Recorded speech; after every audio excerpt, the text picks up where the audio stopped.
siang semuanya. Siang. Di sini saya akan mempresentasikan hasil dari penelitian saya yang berjudul Kekerasan Verbal Orang Tua Terhadap Tingkah Laku Diri Anak dan Kemampuan Sosialisasi di Lingkungan.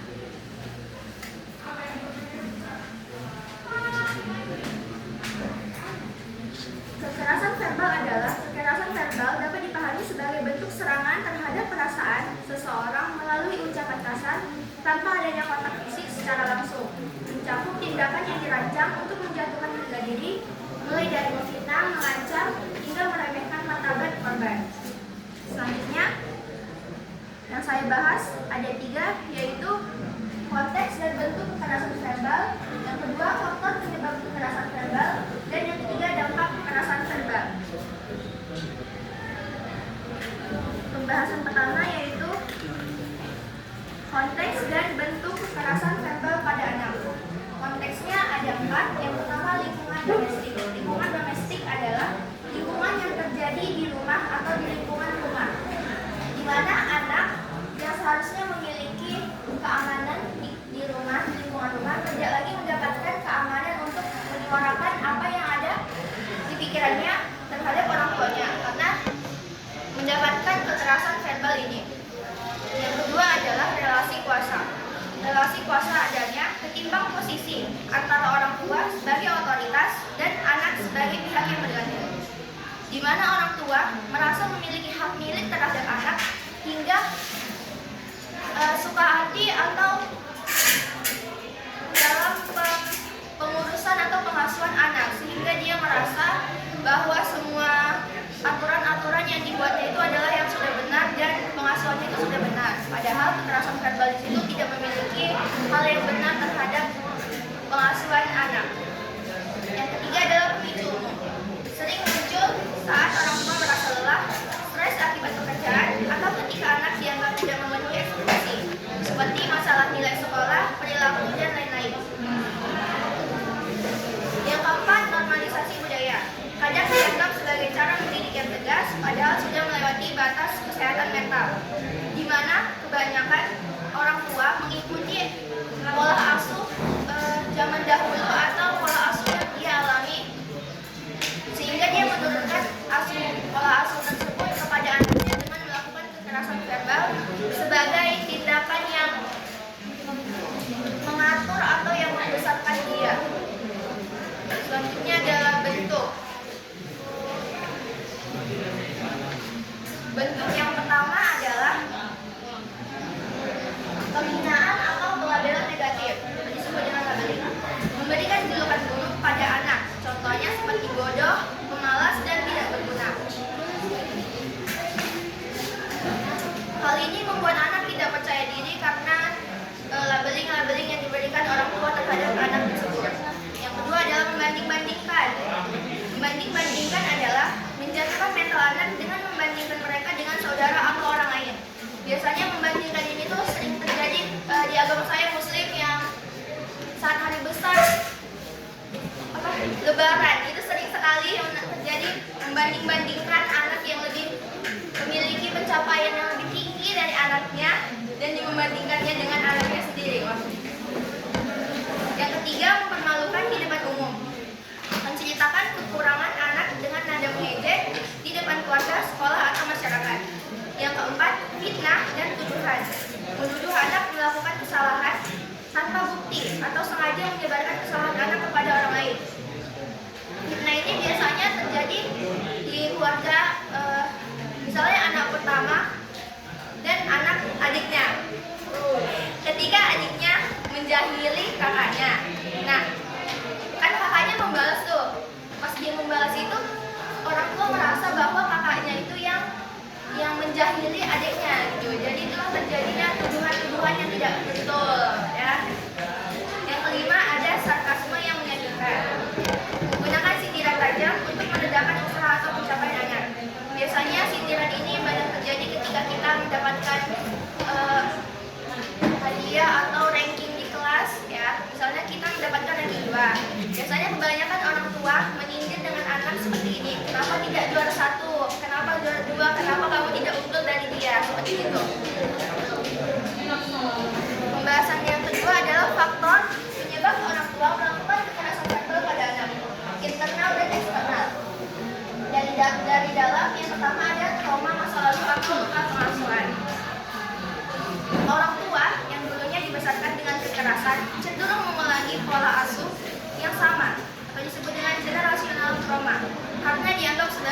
balik normal.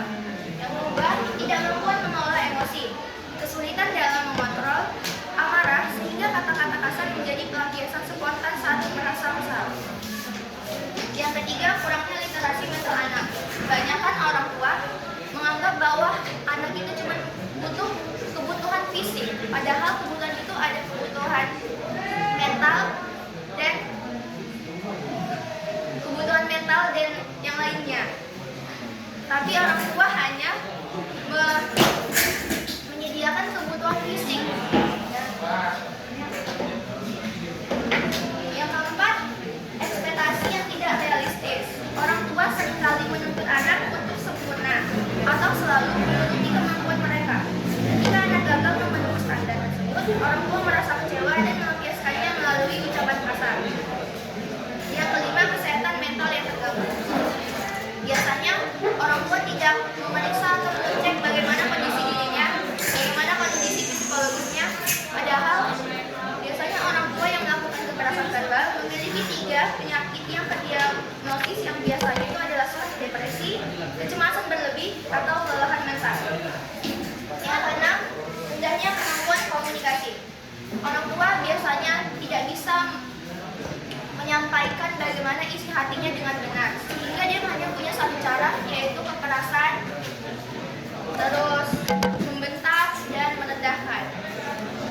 Faktor dari luar atau eksternal, yang pertama adalah tekanan ekonomi dan kemiskinan. Tekanan ekonomi, kemiskinan biasanya membuat mental orang tua itu tidak terbendung oleh banyaknya tekanan-tekanannya, sehingga dia melampiaskannya kepada anaknya sebagai bentuk pengeluaran emosi, padahal sebenarnya itu tidak boleh dilakukan kepada anaknya. Yang kedua, tekanan hidup yang berat. Tekanan hidup yang berat itu seperti tekanan pekerjaannya. Jadi tekanan-tekanan dari pekerjaan, sosial, mungkin dari lingkungan rumahnya membuat orang tua itu dia tidak bisa mengontrol emosinya, sehingga ketika anaknya melakukan kesalahan yang kecil saja, dia akan membesarkan seolah-olah itu masalah yang sangat besar, dan dia tidak bisa menahan emosinya sama sekali.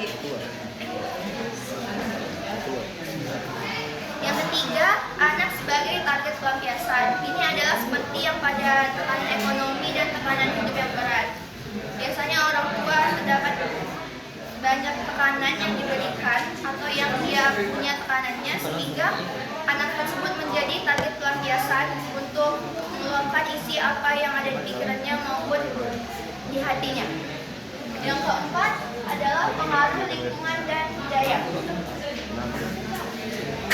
Adanya normalisasi di lingkungan sekitar bahwa memarahi atau merendahkan anak adalah bentuk ketegasan dalam mendidik. Hal ini sebenarnya dari dulu itu sudah banyak sekali ya, bukan banyak, bahkan rata-rata orang tua zaman dahulu itu menganggap kekerasan verbal itu adalah bentuk ketegasan dirinya terhadap anaknya. Selanjutnya ada pembahasan ketiga, yaitu dampak kekerasan verbal orang tua terhadap perkembangan anak. Yang pertama, dampak pada karakter dan hubungan. Yang satu, kerusakan fondasi diri atau psikologis. Krisis kepercayaan diri. Anak yang biasanya mendapatkan kekerasan verbal dari orang tuanya biasanya memiliki percayaan dirinya yang rendah, karena menganggap dianya itu rendah diri karena dilabeling hal-hal yang jahat sama orang tuanya.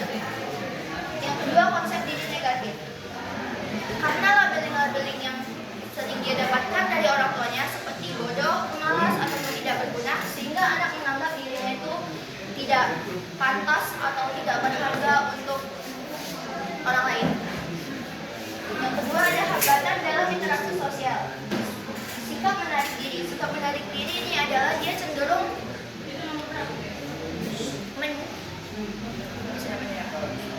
mengasingkan dirinya daripada temannya, karena dia bahkan merasa kalau perhatian yang diberikannya maupun empati yang diberikannya itu tidak benar, karena sering sekali disalahkan oleh orang tuanya.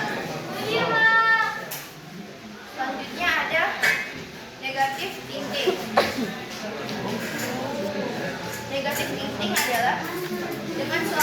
merasa curiga atau berpikiran buruk terhadap orang lain karena terbiasa menerima perlakuan buruk di rumah.